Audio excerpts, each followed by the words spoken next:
हातकणंगले तालुक्यातील नवे पारगावमधील एबीपी शिक्षण समूहाच्या संकुलात महाराष्ट्र शासनाच्या वतीनं आयोजित मूल्यवर्धन प्रशिक्षण कार्यक्रम आयोजित करण्यात आलाय।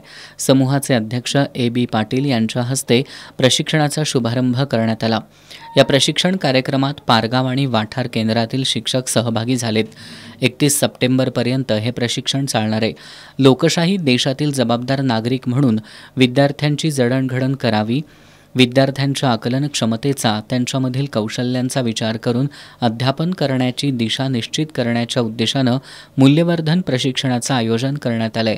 यावेळी बोलताना एबीपी शिक्षण समूहाचे अध्यक्ष ए.बी. पाटील यांनी शालेय ज्ञानाबरोबरच विद्यार्थ्यांनी लोकशाही मूल्य, सामाजिक जबाबदारी, नीतिमत्ता, कौशल्य आणि सहजीवनाची तत्त्व आत्मसात करणं गरजेचं असून त्यासाठी शिक्षकांची भूमिका महत्त्वाची असल्याचं सांगितलं। त्यांनी शिक्षकांमध्ये समाज परिवर्तनाची मोठी ताकद असल्याचं सांगितलं।